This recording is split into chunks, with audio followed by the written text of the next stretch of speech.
públicas para promover el acceso de la población a los servicios financieros. Y para moderarlo, queda en uso de la palabra y en uso de los micrófonos Leo Zuckerman.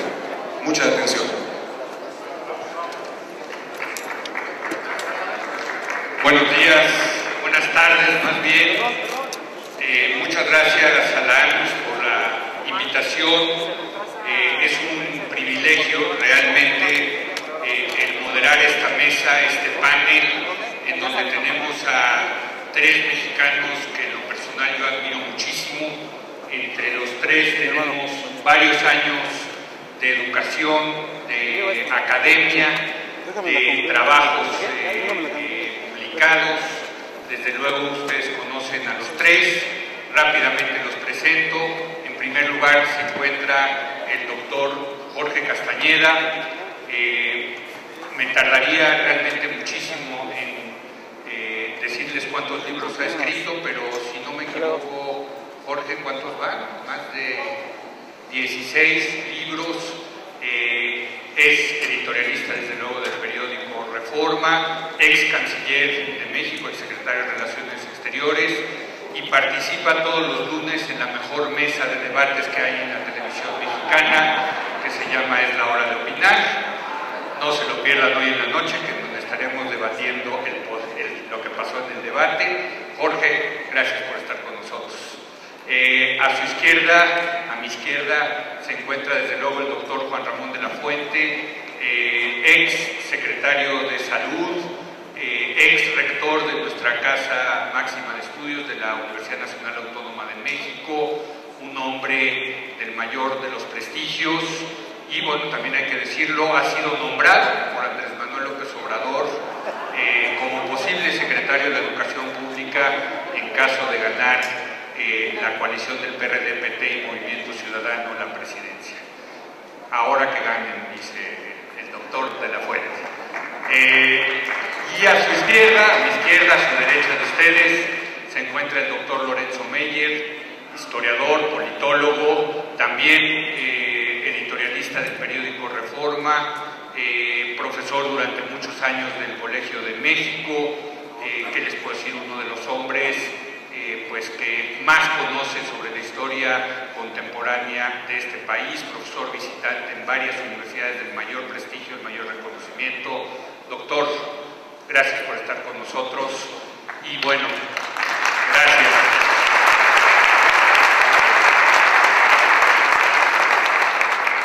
Supongo que algunos de ustedes quisieran escuchar lo que dicen estos tres maravillosos panelistas sobre lo ocurrido ayer en el debate. Y pues yo no me voy a quedar con las ganas y se los voy a preguntar, pero primero vamos a entrar al tema que nos ha pedido la gente de la Convención Nacional de Aseguradores que debatan estos tres panelistas. Y se trata del tema de políticas públicas para la inclusión financiera, un tema que a ustedes, por el sector en el que están, les interesa muchísimo. Y la primera pregunta que yo le lanzaría a nuestros panelistas es, de acuerdo a su experiencia, ¿cómo se podría integrar? ¿Qué políticas públicas tendría que implementar el próximo presidente de México, junto con el Congreso, hay que decirlo, para tratar de incluir a más población en los servicios financieros y desde luego en el sector de los seguros? ¿Por qué no comenzamos contigo, Jorge? Gracias, Leo, y aclarando obviamente que no soy ni mucho menos un experto en estos temas. Y yo creo que México vive una situación un poco contradictoria que se refleja en el documento que nos dieron, que es que por un lado es cierto que hay factores como la gran desigualdad en la distribución del ingreso, la pobreza, el ingreso muy bajo de mucha gente, todo lo que ustedes quieran, que es cierto, y al mismo tiempo, y que por tanto México tiene una penetración bancaria de seguros, de intermediación, etcétera, muy baja. Pero hay países de América Latina que tienen los mismos índices de desigualdad, los mismos índices de pobreza, los mismos índices de concentración del ingreso y que no tienen los índices tan bajos de penetración financiera, de bancarización, pues, para hablar en sentido más amplio, y por supuesto de seguros. Entonces ahí hay una primera paradoja que no tiene una explicación sencilla. Hay algo especial del caso mexicano que no es simplemente la expresión específica de un fenómeno general. No es cierto que en países pobres haya necesariamente una bancarización muy baja. Hay países más pobres que México con niveles de bancarización más altos. Seguramente todos ustedes conocen el caso ahora de la bancarización por celular en Kenia, que es un país con un PIB per cápita muchísimo, muy inferior al de México. Incluso en la India, también un país con un PIB per cápita 5 o 6 veces menor que el nuestro, hay ejemplos o expresiones de este tipo de penetración de seguros, de servicios financieros, bancarios, etcétera, muy superior a lo que está sucediendo en México.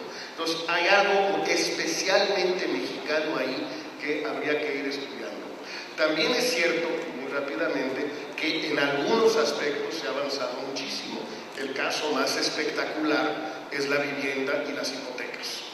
Desde finales del régimen de Zedillo, todo el régimen de Fox y el de Calderón, por una serie de razones que tienen que ver con la deducibilidad de los intereses de las hipotecas para fines fiscales, con la transformación de las empresas del Infonavit y de las demás empresas financieras del gobierno, por la estabilidad macroeconómica de los últimos 15 años y las tasas de interés más bajas.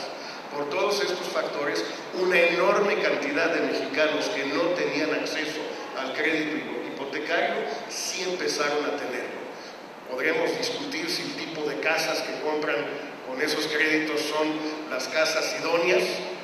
Yo diría que no, pero son casas al fin. También es muy fácil menospreciar la importancia que puede tener para una familia de muy escasos recursos de finalmente tener una casa en propiedad con agua, luz, drenaje, etcétera, etcétera.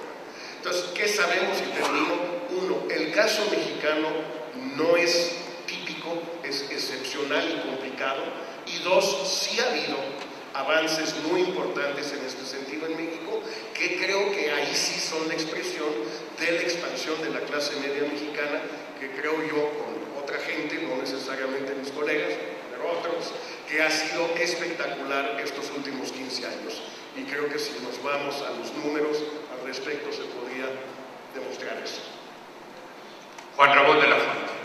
Muchas gracias, buenas tardes, muchas gracias por la invitación y gracias, Leo, por coordinarnos y por ubicarnos, yo creo que con mucho tino, a Lorenzo Meyer y a mí, desde nuestra perspectiva, a la izquierda de Jorge Castañeda y de ti. Y espero además convencerlos de que una perspectiva de esta naturaleza es una perspectiva que le puede ayudar mucho al país, porque puede enriquecer no solamente los diagnósticos, sino las propuestas que necesitamos impulsar para avanzar en algunos de los problemas que se han atascado durante muchos años y que otras perspectivas no han mostrado, por lo menos en los hechos, que sean capaces de resolver. Obviamente del tema que nos ocupa yo voy a hablar solamente de aquel que tiene un mayor componente social, pero que es muy importante para quienes se dedican al sector financiero y de seguros, y tiene que ver con la famosa inclusión financiera o exclusión financiera que ha estado en boga en los ámbitos académicos desde hace ya por lo menos un par de años y que ha venido tomando fuerza. ¿Por qué es importante hablar de la inclusión financiera y tratar de entenderla? Bueno, 2005 y 2010 eran del 4.9%, pero resultó que crecimos el 8.7%, el doble. Y entonces un día nos despertamos todos con la noticia que nos da el INEGI de que éramos 4 millones más de los que pensábamos. Y casi nadie se quejó al respecto. Yo realmente con mis alumnos les dije, esto me parece gravísimo. Es como si un día llegas a tu casa y con la novedad de que en lugar de 3 hijos son 5, ¿no? ¿Cómo los voy a mantener? ¿Dónde los voy a educar? ¿Qué servicios de salud les voy a dar? Es decir, tiene una serie de implicaciones muy importantes. ¿Y qué pasó? ¿De dónde aparecieron esos 4 millones? Ya hicimos nosotros el análisis y el 85% de esos 4 millones crecieron en poblaciones de menos de 15,000 habitantes, que es un problema adicional, porque todos nosotros sabemos que llevar servicios de cualquier índole a esas comunidades es mucho más costoso y es mucho más complicado. Entonces, esta dispersión geográfica es un problema adicional. No quiero entrar ahorita en las razones de por qué aparecieron esos 4 millones más. Yo creo que lo hemos discutido con Jorge, con Lorenzo en algunas otras ocasiones. Algo tiene que ver con el retorno de migrantes que han tenido que volver por las condiciones en Estados Unidos. También tenemos algunos indicios que en algunas de estas poblaciones, por ejemplo, los programas de salud reproductiva se aflojaron, lo cual me parece que no es correcto.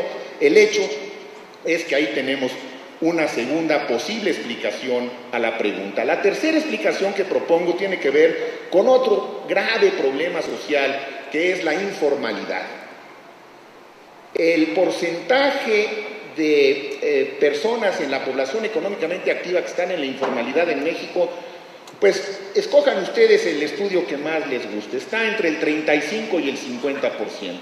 Si ven los datos de Levy, por ejemplo, que son buenos, son duros, está al orden del 40%. Pero Hernando de Soto, que hace también estudios muy buenos, dice que es casi la mitad de la población económicamente activa la que está en la informalidad.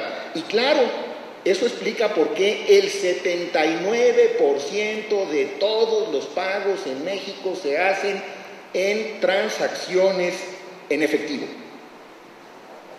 Y este es un problema que también creo yo que influye. Y finalmente, mi cuarta propuesta de respuesta tiene que ver con los costos de los servicios. Para los más pobres, los costos de los servicios financieros son muy altos. Esa es la realidad.